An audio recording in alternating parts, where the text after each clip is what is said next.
আপনারা দেখছেন একুশে টেলিভিশন।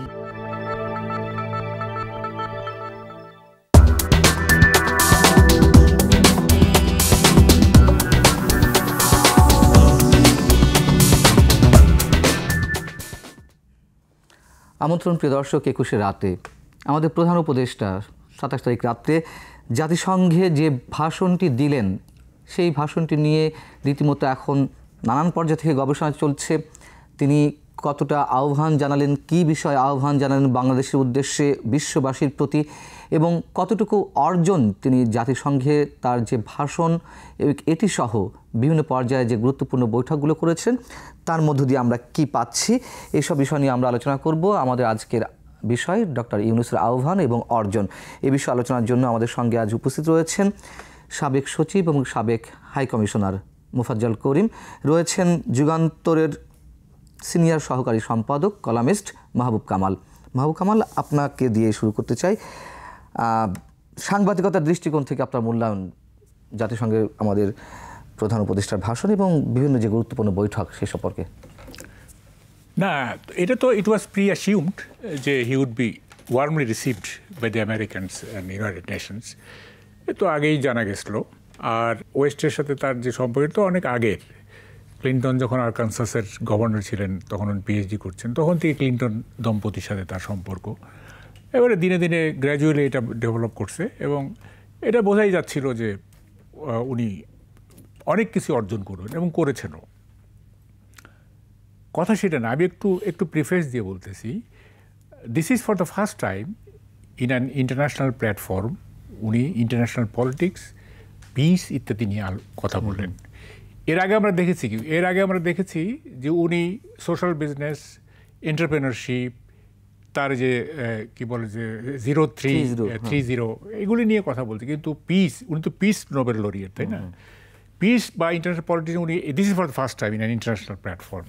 হ্যাঁ, উনি এখন ইন্ডিয়ার বিরুদ্ধে একবারে স্টার্ন পজিশন নিয়েছেন, কিন্তু ইন্ডিয়ান হেজিমনির বিরুদ্ধে কিন্তু কখনোই উনি কথা বলেন নাই, মানে আফটার, মানে বিফোর হি টুক দি পাওয়ার। হ্যাঁ, এখন কথা হচ্ছে উনি অর্জন করছেন অনেক। হ্যাঁ, অর্জন করছেন অনেক। যেমন ধরেন যে অনেক টাকা আনছেন উনি, কয়েক বিলিয়ন টাকা আনছেন, ওয়ার্ল্ড ব্যাংক, IMF, তারপরে USAID এদের টাকা আনছেন, তারপরে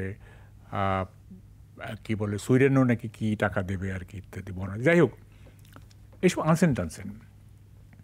আপনি যেটা বক্তৃতার কথা বললেন সেটা হচ্ছে যে সব বিষয় তো আর কথা বলা যাবে না, আপনার তো সময় কম। আপনি কতগুলি মানে মূল জায়গায় আমি যদি আসি আর কি, যেমন এগুলো কন্ট্রাডিক্টরি। হ্যাঁ, উনি বলছেন যে উদারনৈতিকতা, বহুত্ববাদ, ধর্মনিরপেক্ষতা এগুলোর উপর মানুষের আস্থা আছে এবং সেটার উপর ভিত্তি করে উনি করতে চান। বহুত্ববাদ আছে বাট কনফ্লিক্টিং।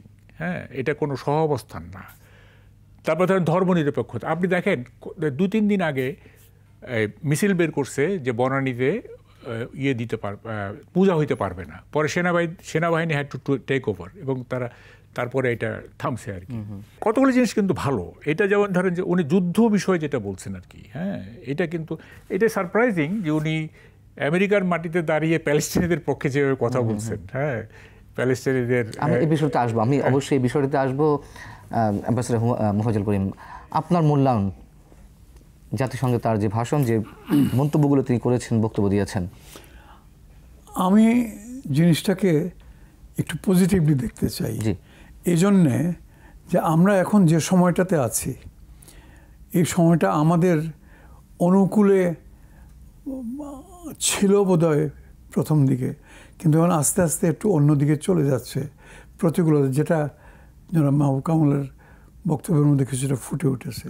অতএব এই প্রেক্ষিতে মাননীয় প্রধান উপদেষ্টা তিনি জাতিসংঘের মতো একটা প্ল্যাটফর্মে, জাতিসংঘ অধিবেশনের প্ল্যাটফর্মে দাঁড়িয়ে কি প্রত্যাশা আমাদের, যে তিনি কি করে বাংলাদেশের একটা, বর্তমান বাংলাদেশের রাইট এট দিস মোমেন্ট বাংলাদেশের একটা পজিটিভ একটা পিকচার, এবং বাংলাদেশ সম্বন্ধে যাতে কোনো রকমের বিরূপ কোনো ধারণা সৃষ্টি না হয়, এটা হচ্ছে তার প্রথম কর্তব্য। তা না হলে পরে তো যে বাংলাদেশকে গত 15-20 বছর যাবৎ দেখে আসছে বিশ্ববাসী, সেই দৃষ্টিভঙ্গি দিয়ে যদি আবার দেখতে থাকে, তাহলে উনি নিজেরও কোনো মানে অর্থাৎ নিজের সরকারেরও কোনো উন্নতি করতে পারবেন না, সাফল্য আসবে না, আর সঙ্গে সঙ্গে বাংলাদেশের ভাবমূর্তি যেমনটি ছিল তেমনটি থেকে যাবে।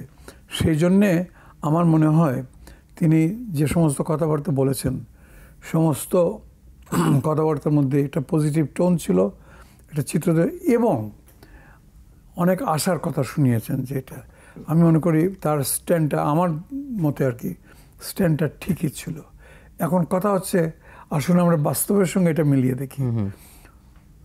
নিউ ইয়র্কে বক্তৃতা দেওয়া বা জাতিসংঘে বক্তৃতা দেওয়া, এটার তো প্ল্যাটফর্ম অন্যভাবে, কিন্তু আপনি, আমি, মাহবুব কামাল সাহেব বা অন্যান্য আমরা যারা দেশে বসবাস করছি, যারা আমরা 4 আগস্ট দেখেছি, 5 আগস্ট দেখেছি, পরে 8 আগস্ট থেকে শুরু করে অদ্যাবধি যারা এসেছি, আমরা কি দেখতে পাচ্ছি, আমাদের কি প্রত্যাশা এবং কি আমাদের প্রত্যাশা যেটা ছিল, যাক একটা রাহু মুক্তি হয়েছে বাংলাদেশের।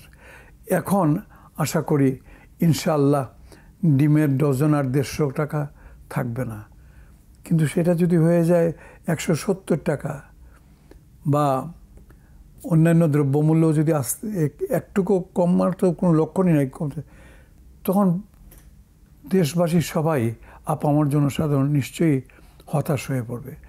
আর জনগণের হতাশা মানে হচ্ছে সরকারের জন্যে, সরকার প্রধান মাননীয় উপদেষ্টার জন্যে, সকলের জন্যেই কিন্তু এটা একটা অশনি সংকেত।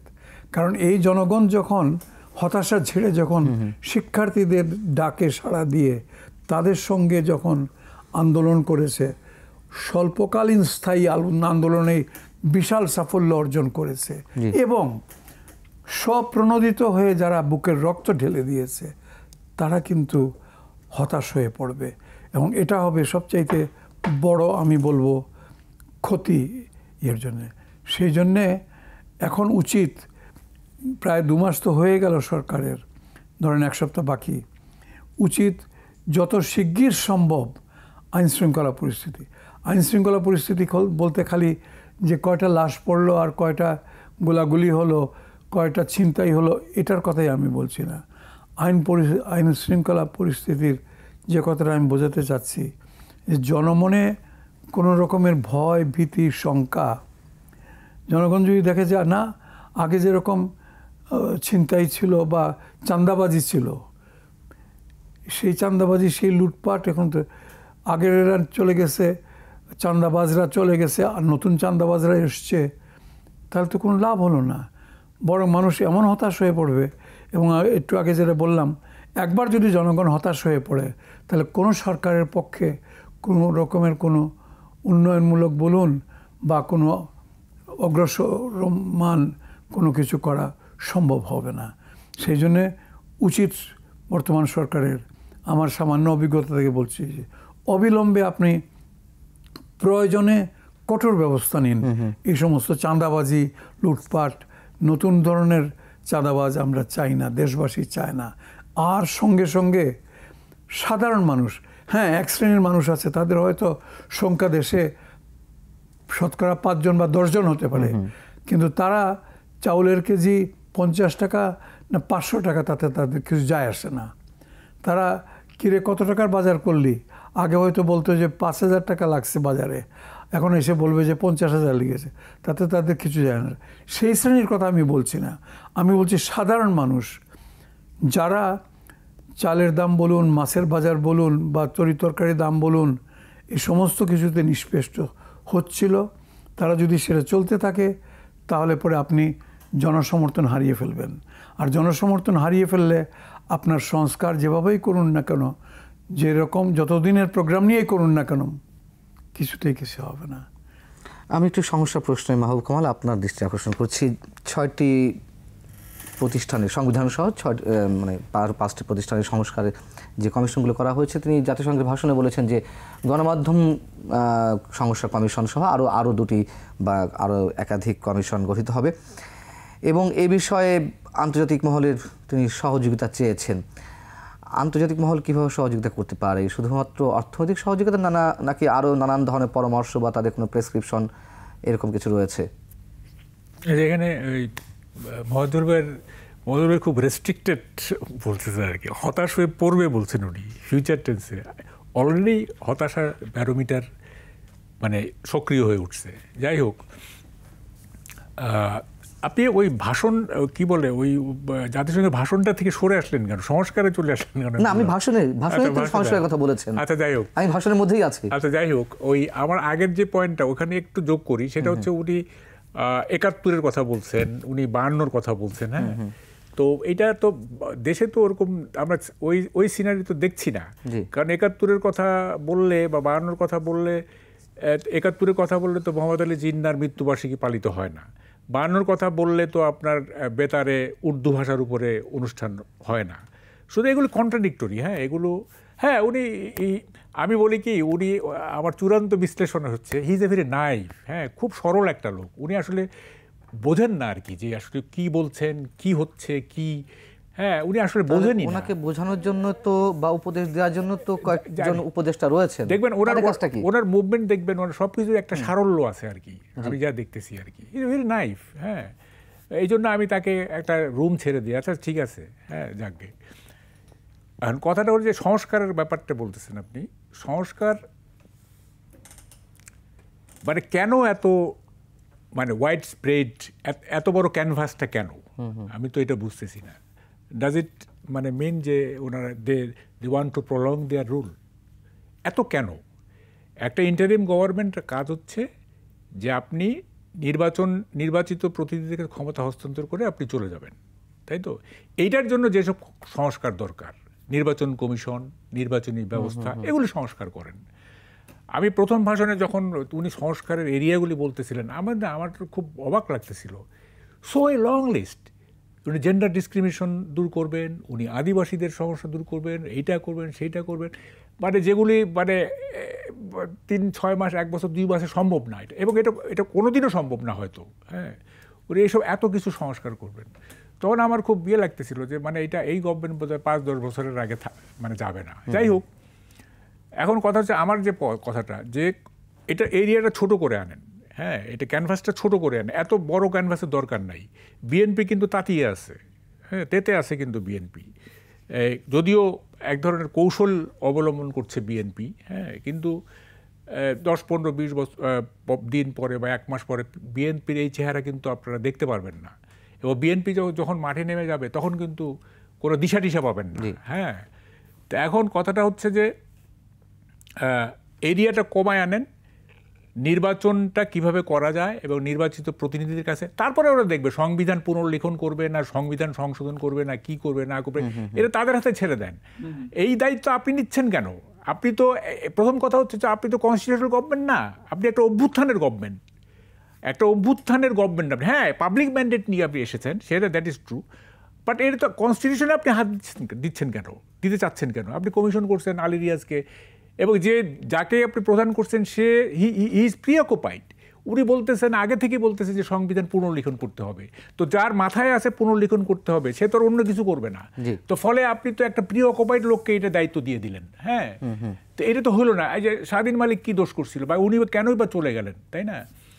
তো এগুলো মানুষ ঠিকভাবে নিচ্ছে না। মানুষ দেখতে চায়, যেটা মহাজল ভাই যেটা বলে খুবই ইম্পর্টেন্ট, সেটা হচ্ছে যে মানুষ কি দেখবে? মানুষ দেখবে সংস্কার মানুষ দেখতে চায় না। সাধারণ মানুষও তো প্রত্যাশা করে যে যেহেতু রাজনৈতিক গভর্নমেন্টগুলো থেকে তেমন কোনো ধরনের স্থায়ী কোনো সমাধান পাচ্ছে না, তাহলে ইন্টারিম গভর্নমেন্ট যাতে কিছু জায়গায় সংস্কার করে যায়। বলছি আমি শেষ করতে দেন। মানুষের প্রাইম চাওয়াটা হচ্ছে যেটা উনি বলছেন যে দ্রব্যমূল্য, এইটা সাধারণ মানুষের।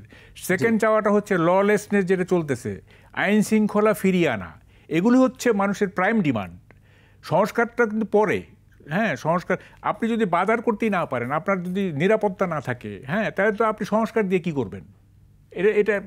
এটা তো মানে তাদের সেকেন্ডারি অ্যাফেয়ার এটা। হ্যাঁ, তারা সংস্কার চাচ্ছে যে হ্যাঁ গত রেজিমের মতো কোনো রেজিম যেন এইভাবে পার্মানেন্টলি বসে থাকতে না পারে, প্রধানমন্ত্রী এত ক্ষমতা প্রয়োগ করতে না পারে ইত্যাদি। এগুলো অনেকেই, আমরাও চাই, সবাই চায়, কিন্তু এইটা তো পরের ব্যাপার। আগে তো আপনাকে এই জিনিসগুলো ঠিক করতে হবে। এই যে সোসাইটিতে যে অ্যানার্কি চলতেছে, সোসাইটি, উনি যে চাঁদাবাজির কথা বললেন, এত কিছু হচ্ছে। হ্যাঁ, আপনি কিছু যে সময় দিতে হবে, সহযোগিতা করতে হবে। হ্যাঁ, সময় দিতে, সবাই তো সহযোগিতা করতে চাচ্ছে, সবাই তো আমরা চাচ্ছি, কিন্তু কথাটা হচ্ছে হ্যাঁ একটা প্রশ্ন করতে পারে যে পুলিশ নিষ্ক্রিয় হয়ে গেছে, পুলিশের মরাল ভেঙে গেছে ইত্যাদি। আচ্ছা ঠিক আছে, পুলিশ হয়ে গেছে, তাই আপনি এইটার তো বিকল্প, পৃথিবীর এমন কিছু নাই যেটার কোনো বিকল্প নাই একমাত্র রক্ত ছাড়া, ব্লাড ছাড়া আর কোনো, প্রত্যেকটা জিনিসের বিকল্প আছে। তা আপনি এটা বিকল্প বের করেন, হয় আর্মিকে সেভাবে অ্যাক্টিভ করেন। আপনি আর্মিকে কীভাবে অ্যাক্টিভ করেন? আপনি আগেই বলে দিচ্ছেন যে গুলি করা যাবে না, তা আপনি তো সন্ত্রাসীদের আগে অভয় দিয়ে রাখলেন যে আপনি গুলি করেন না, গুলি করলেও তো সমস্যা, আমরা সমালোচনা করি। আমার কথাটা হচ্ছে গুলি করা যাবেই না, ঠিক আছে, কিন্তু আপনাকে বলতে হবে কেন যে আর গুলি করা যাবে না? এটা ভেতরে থাক, গুলি করা যাবে না যখন বলতেছেন তখন তো সন্ত্রাসীরা তার উৎসাহিত হচ্ছে। হ্যাঁ, তারপরে ধরেন এই যে দেখেন একটা কথা বলি, এই যে যেদিন মানে এই যে আমি একটা কথার কথা হাইপোথেটিক্যাল, ওই দিন যে বিএনপির মিটিংটা হলো, হ্যাঁ, এই মিটিংয়ে যে তারেক রহমান এটাকে ঠান্ডা না করতো, এই মিটিংটা যদি ভায়োলেন্ট হয়ে যেত, হ্যাঁ, তাহলে কী অবস্থা হইতো? আপনি তো গুলি করতে পারবেন না, আপনি তো টিয়ার গ্যাস মারতে পারেন বড় জোর, আপনি তো অন্য কোনো গুলি টুল করতে পারবেন না, তাহলে কী অবস্থাটা হইতো আপনি বলেন যদি ভায়োলেন্ট হয়ে যেত? এই জিনিসগুলো কি আমরা বুঝি? এগুলো তো বুঝতেছি না। তো ফলে এই যে আমি মানে বুঝতেই পারতেছি না যে এই সিচুয়েশনটা উনি কীভাবে ট্যাকেল করবেন। হ্যাঁ, কিন্তু বক্তব্য আমি একটু মোফাজ্জল করিম আপনার কাছে জানতে চাই, উনি তার বক্তব্য বলেছেন যে লুটপাট বন্ধ হয়েছে, অর্থাৎ তিনি 15 বছর দুঃশাসনকে তিনি ইঙ্গিত করছিলেন, টাকা পাচার বন্ধ হয়েছে, এই যে কথাগুলো বলছেন, আমরা তার এই বক্তব্যকে তাহলে কীভাবে নেব? আন্তর্জাতিক সম্প্রদায়ের সামনে তিনি যেভাবে উপস্থাপন করেছেন এবং মাহবুব কামাল যে কথাগুলো বলছেন, আসলে কি এর বাইরে কিছু বলার ছিল? আমি কিন্তু ওনার সঙ্গে সম্পূর্ণ একমত। ওই সংবিধান পুনর্লেখন, নতুন করে লেখা বা সংবিধান পরিবর্তন বা অমুক আইন টাইন এই সমস্ত পরের কথা, আগে পেটের ব্যবস্থাটা করেন, পেটে কিছু দেন, তারপরে আমি সংবিধান হাতে নিব। ইয়েতে আপনার পেটে ক্ষুধা নিয়ে অন্য কোনো দিকে মন যায় না, অত ওইটা আগে দেখা দরকার ছিল, যেটা আমরা বলেছি দুইজনই, আমার মনে হয় আপনিও সবাই আমরা একমত। আর সেই সঙ্গে সঙ্গে জানমালের নিরাপত্তা, যদি আগের মতো আইসা যদি বন্দুক ধরে কয় বাইর করো, টাকা দাও ইত্যাদি, তাহলে আর কি, হোয়াট ইজ দি ডিফারেন্স, কী পার্থক্য হলো? ফাইন। এখন যেটা করা উচিত, এখনও সময় আছে আমি মনে করি, প্রশাসনকে লোক, এবং এই প্রশাসন বলতে কিন্তু সিভিল প্রশাসন অর্থাৎ বেসামরিক প্রশাসন অর্থাৎ ম্যাজিস্ট্রেট পুলিশের প্রশাসন প্লাস আর্মির সহায়তা, সব কিছু মিলিয়ে প্রশাসনের সঙ্গে যারা সরাসরি বা ইয়েতে আপনার ইনডাইরেক্টলি যারা জড়িত, সকলকে নিয়ে আপনি এটা ফেস করার চেষ্টা করেন। সেই সঙ্গে সঙ্গে কিছু নিরপেক্ষ লোকজন, আপনারা জানেন বাংলাদেশে কারা নিরপেক্ষ সত্যিকার অর্থে, তাদেরকে ডাকেন, ডেকে আলাপ করেন, করে within 1 week you should start action. এখন ওই যে নিষ্ক্রিয় কথাটা উনি বলেছেন, যদিও শুনতে খুব শোনায়, কঠিন শোনায়, কিন্তু কথাটা তো সত্যি। কই আমরা তো অ্যাকশন দেখতে পাচ্ছি না। আর গুলি মারতে হবে না বা গুলি মারবো এগুলো কিচ্ছু করার দরকার নাই। একটা কথা আছে ইংরেজিতে, preparation is half the battle. আপনি যুদ্ধের প্রস্তুতি, এটা কিন্তু যুদ্ধের অর্ধেকটা হয়ে গেল। যদি দৃশ্যমান হয় যে না এরা কিন্তু প্রস্তুত আছে যে কোনো ইয়ের জন্য, তাহলে পরে যারা দুষ্কৃতকারী আছে আপনার দেশে, যারা দ্রব্যমূল্য বাড়াচ্ছে, কই সিন্ডিকেট তো একটাও ধরতে পারেন নাই। আমরা পেপার খুলে পড়ে অনেকের পরিচয় পাচ্ছি, ওই অমুক নওগাঁতে অমুকখানে তমুকখানে উঠে আসছে, আইসা এটা করছে, এদের ধরতে পারলেন না আপনি। শুধুমাত্র আমি একজন খুব ভালো মানুষ এই পরিচয়ের তো দরকার নাই। আপনি ভালো মানুষ, সেটার জন্য আলহামদুলিল্লাহ। একটু আমি ইন্টারাপ্ট করি। দেখেন এই উপদেষ্টা পরিষদের 3 জন আছেন বাঘা বাঘা ইকোনমিস্ট, মানে বাঘা বাঘা 3 জন আছে অর্থনীতিবিদ আছেন, যেমন সালেউদ্দিন আহমেদ, ওয়াহিদুদ্দিন মাহমুদ আছেন, আর একজন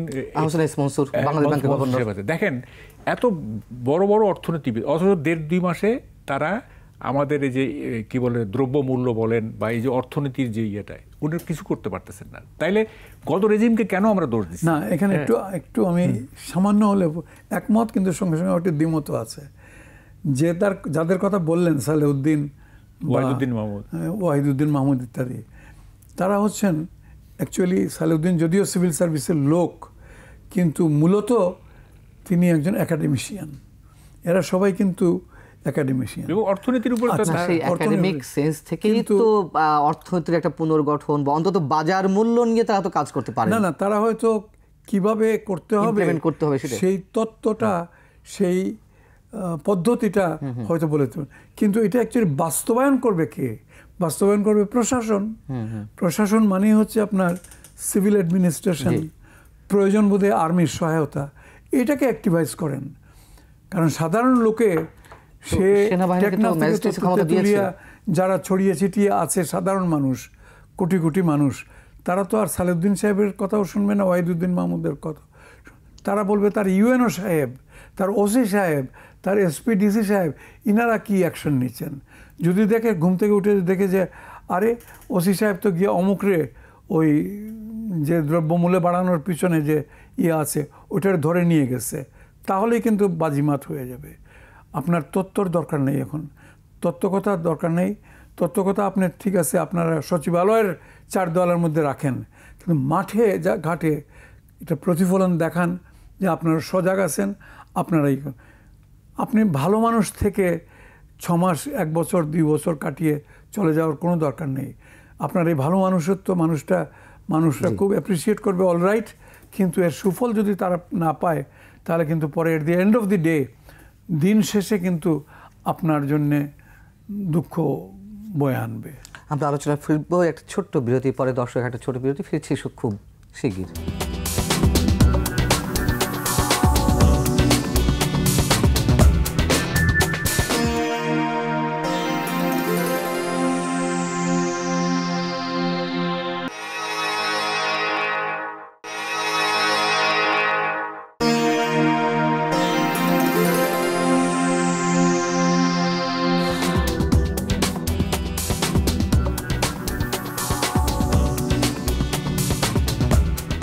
আবার আমন্ত্রণ 21 রাতে।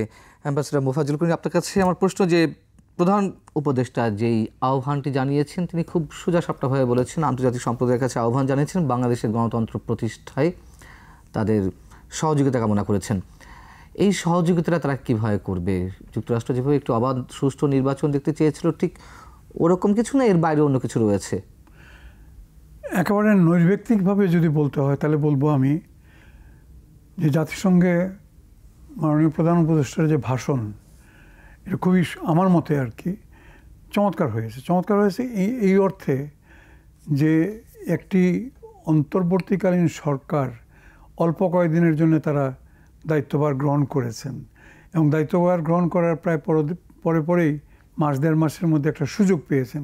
এই সুযোগটা মাননীয় প্রধান উপদেষ্টা সঠিকভাবে কাজে লাগিয়েছেন আমি বলবো। অর্থাৎ তার বক্তব্যটা এমন হয়েছে যেটা প্রায় সব সেক্টরই কভার করে। কি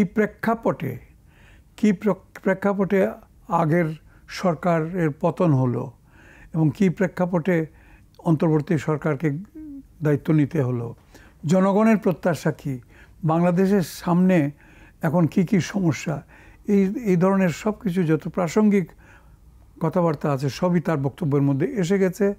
এবং এটা আমার মনে হয় এটা একটা চমৎকার ব্রিফিং হয়েছে জাতিসংঘের সমস্ত সদস্য দেশগুলোর জন্য আর কি, সেটা একটা। দ্বিতীয়ত কি বিষয়ে সাহায্যের দরকার সেটাও তিনি উল্লেখ করেছেন। অর্থনৈতিক দিক বলেন, রাজনৈতিক সহযোগিতা বলেন, এমনকি রোহিঙ্গা কোনোটি বাদ দেন নাই। এখন এটার সাফল্য বা ব্যর্থতা লক্ষ্য করা যায় যে তাৎক্ষণিকভাবে কিন্তু বেশ কিছু অনুকূল সাড়া পাওয়া গেছে, যেমন অর্থনৈতিক সাহায্যের ব্যাপারটাতে। কেমন বলতে পারেন যে রোহিঙ্গার ব্যাপারে তো কারোর তেমন কিছু মাথা ব্যথা লক্ষ্য করা যায়নি, এটা ঠিক কথা। কারণ রোহিঙ্গা ইস্যুটা এতদিনেও কোনো অগ্রগতি সাধিত হয়নি। এটা আমাদের কূটনৈতিক সাফল্যের অভাব বলবো, ব্যর্থতা বলবো না, সাফল্যের অভাব। এই জন্যে প্রথমেই কিন্তু এটা বাংলাদেশ ভুল পথে চলেছিল।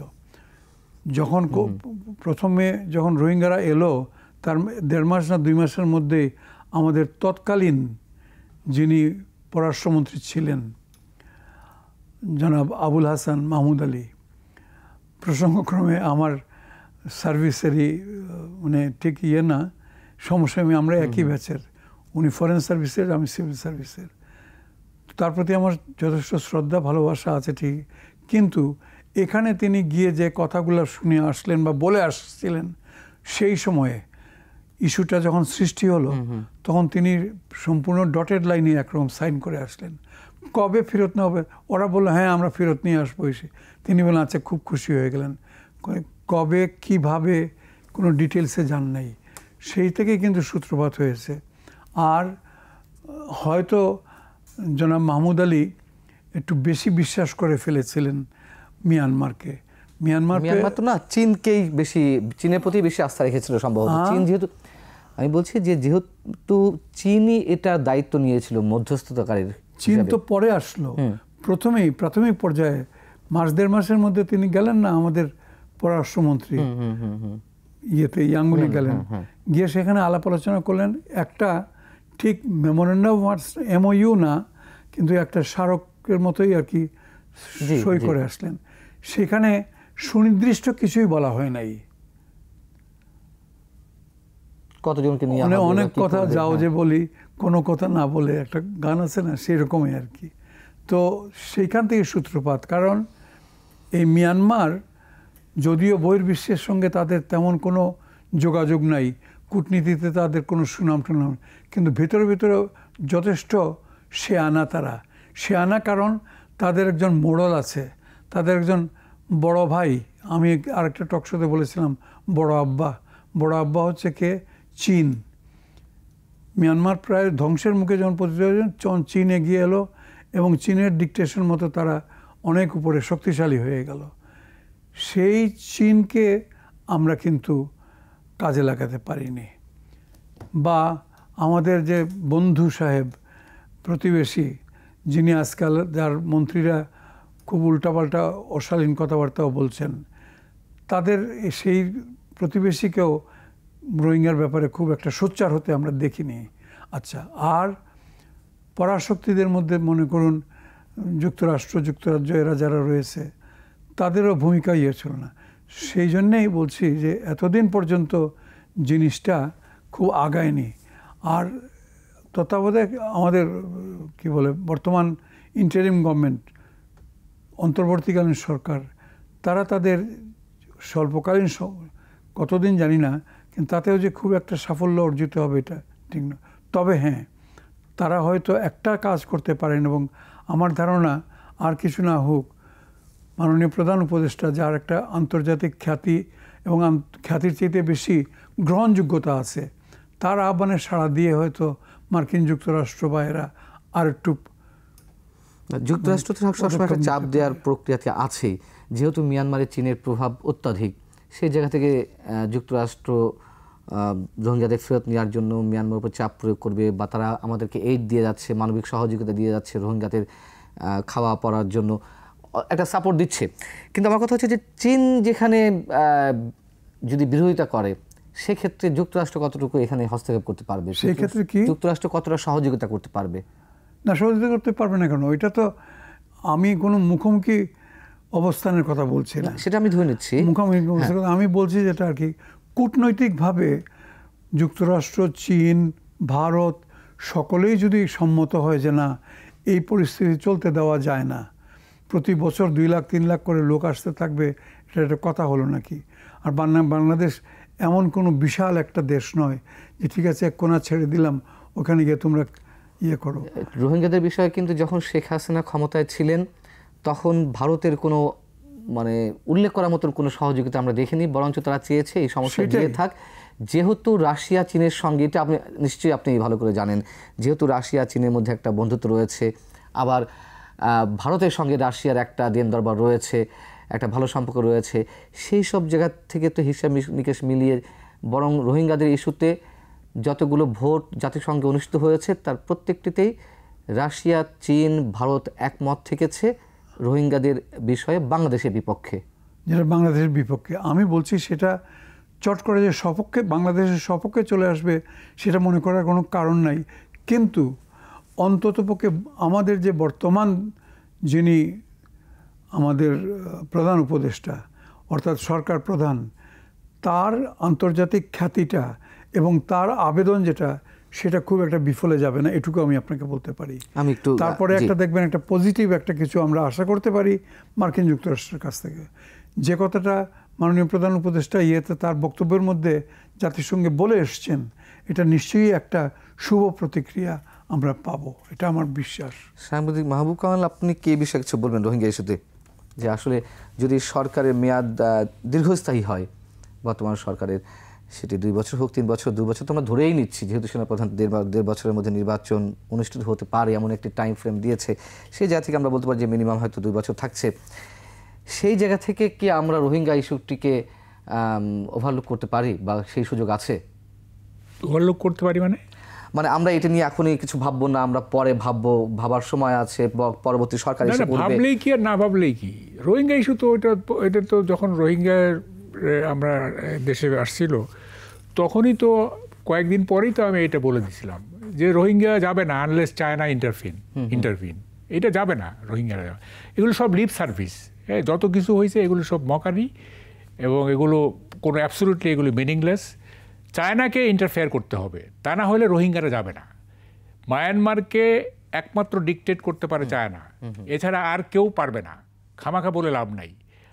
ওটা আমি একটা লিখছিলাম যে অপশক্তির প্রাণভ্রমরা লুকিয়ে আছে ইয়াংজি নদীর গভীরে, মানে ইয়াংজি হচ্ছে চায়নার সবচেয়ে বড় নদী। হ্যাঁ, তো ফলে এটা চায়না যতক্ষণ আগের ফরেন সেক্রেটারি আমাদের একটা টেবিল টক, একটা রাউন্ড টেবিল হয়েছিল আমাদের যুগান্তরে, উনি বলতেছিলেন 2 মাসের মধ্যে চলে যাবে। আমি বলছি নো, এটা হতেই পারে না, এটা যাবে না, এটা যাবে না।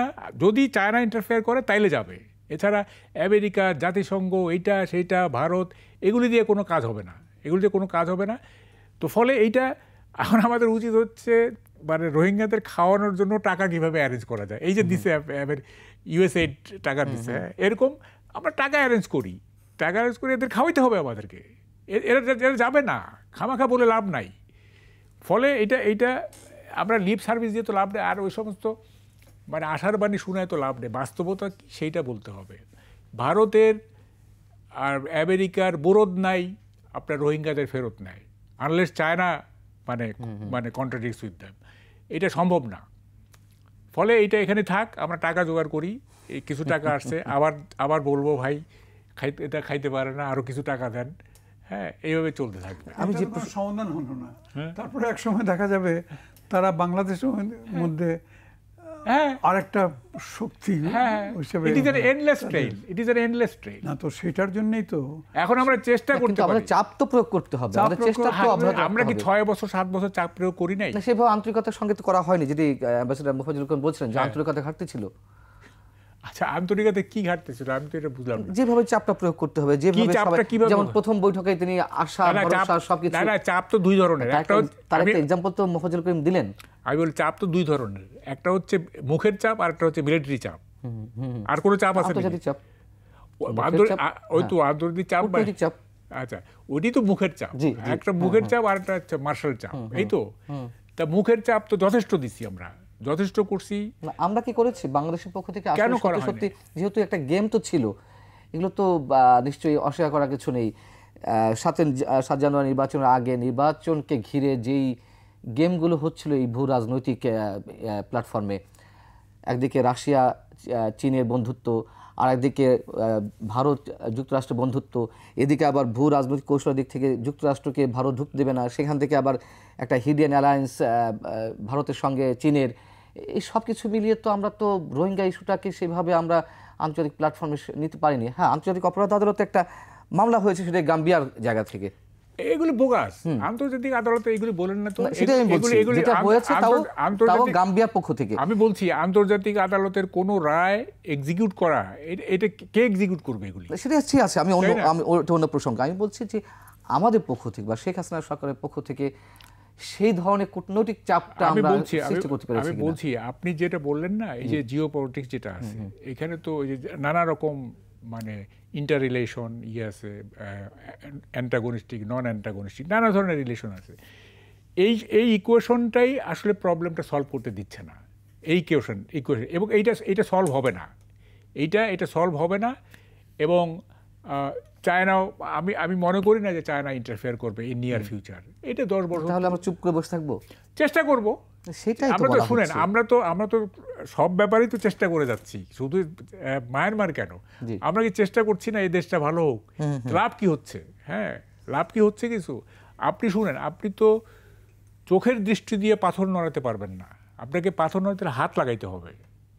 আপনি যদি মনে করেন যে আমি চাইলাম আর এটা হয়ে গেল, মানে এটা হবে না। হ্যাঁ, ওটা ওই যে আমরা তো টিকটিকি না যে ওই দৃষ্টি দিয়ে পতঙ্গটাকে স্থির করে তাহলে রাখলাম। সেক্ষেত্রে বাংলাদেশের কি করণীয় আছে? এইসব আপনি যে কূটনৈতিক তৎপরতা চালাইতে হবে, এবং স্পেশালি চায়নার সাথে। হ্যাঁ। স্পেশালি চায়না, আমি শুনেন কতগুলো জিনিস আমরা কেন বুঝি না।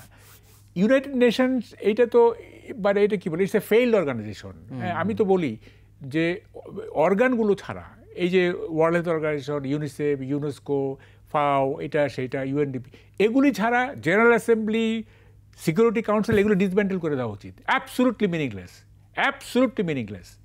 এগুলি থাকবে, এগুলি মানে হিউম্যানিটেরিয়ান গ্রাউন্ডে কাজ করতেছে ইত্যাদি। তো ইউনাইটেড নেশনস কিছুই করতে পারবে না। ইউনাইটেড নেশনস বাদ দিলে কি থাকলো? আমেরিকা থাকলো, চায়না থাকলো, ইন্ডিয়া থাকলো, তাই না? তো আমেরিকা 7 সমুদ্র 13 নদী, তাহলে তো আপনার মানে মায়ানমারের উপরে তো তাহলে আপনাকে করতে হবে, মানে আপনাকে মিলিটারি অ্যাকশনে যেতে হবে, তাই না? তো এটা তো সম্ভব না, এটা সম্ভব না।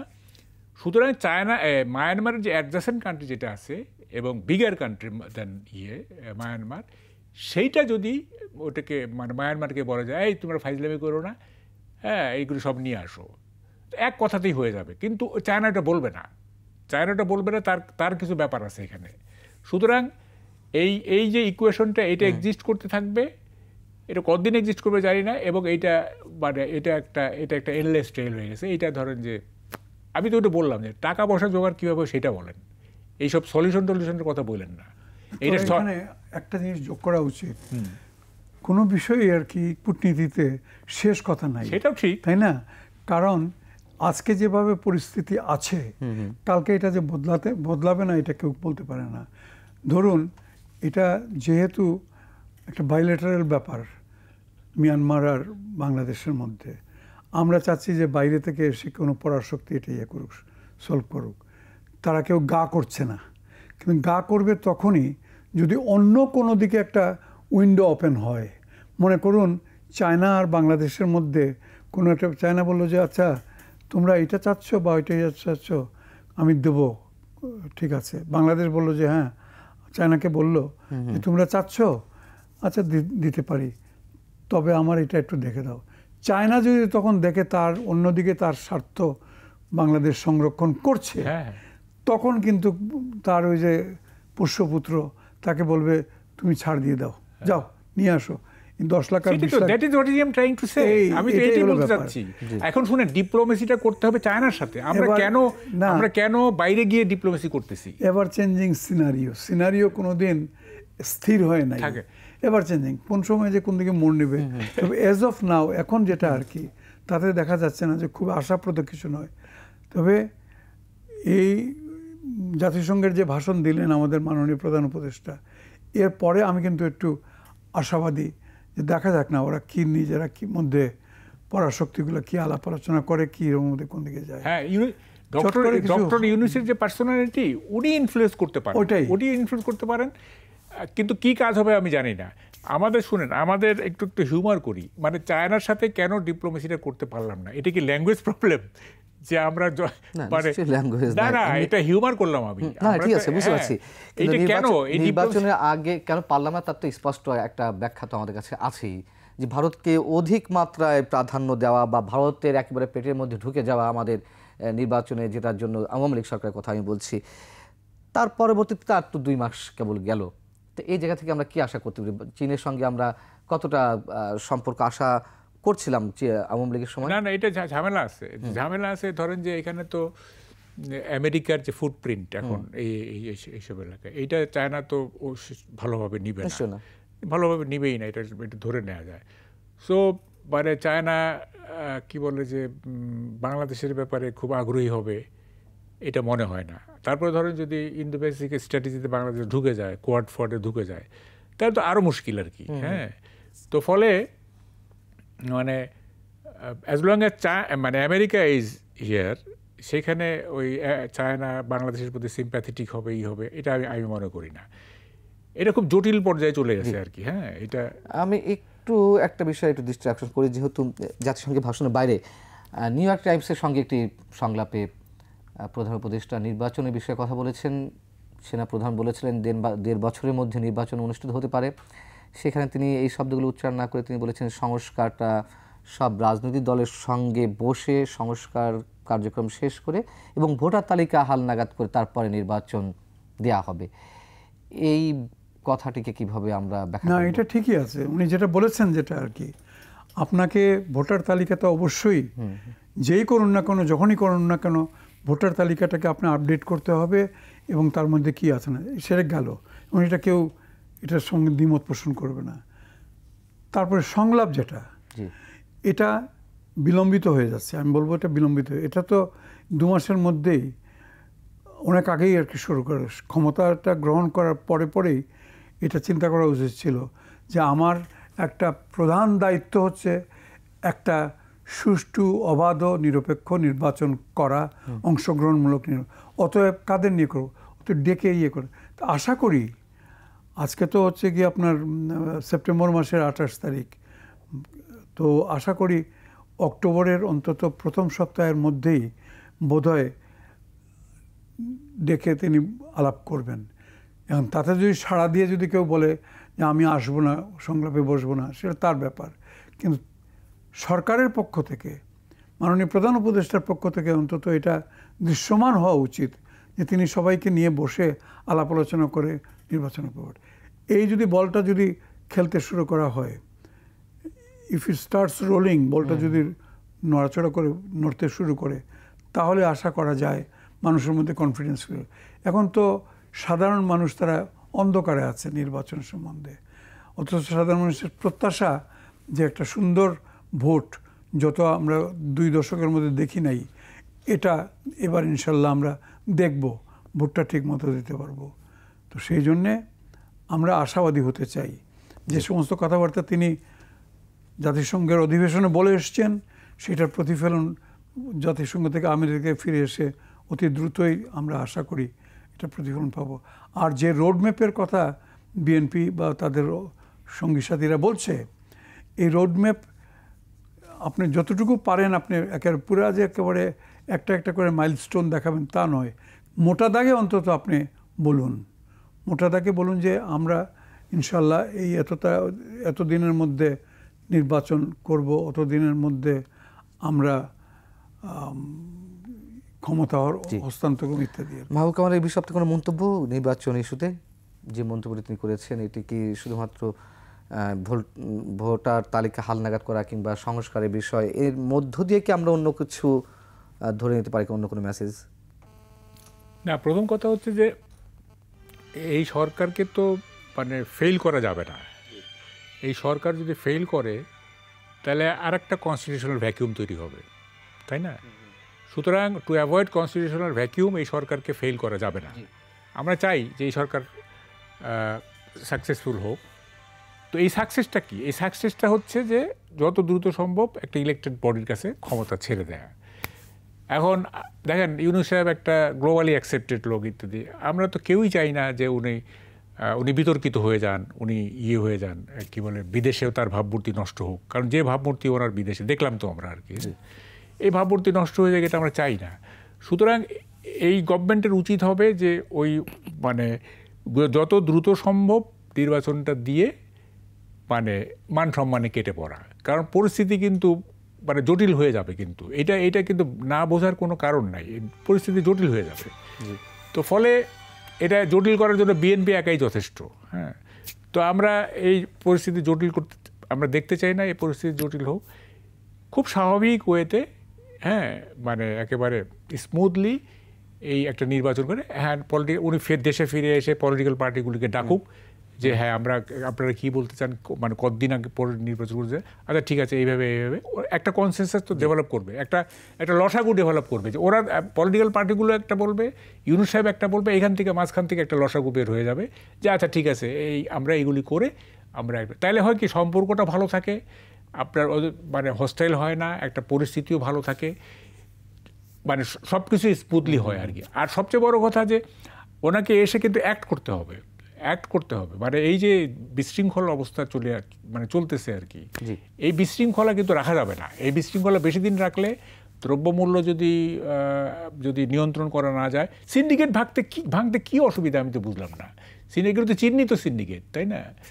এগুলি করতে হবে। তারপরে ধরেন যে মানে রুল অফ লটা ফিরে আনতে হবে এবং নির্বাচনটা দিতে হবে। তাইলে ধরেন যে ডক্টর ইউনূস মানে উইথ এ ভেরি মানে অনারেবল এন্ড আপ, হ্যাঁ, উনি চলে যেতে পারবে। এবং এটা সবার জন্য ভালো হবে, শুধু ওনার না, এটা জাতির জন্য ভালো হবে। এইটা তার মানে ইমিডিয়েটলি এটা করা উচিত। শেষ করবো। অনেক ধন্যবাদ সাংবাদিক মাহবুব কালাম, ধন্যবাদ অ্যাম্বাসেডর ফজল করিম। আপনাকে দর্শক শেষ করছি। এই ছিল আজকে আলোচনা। ভালো থাকুন, শুভরাত্রি।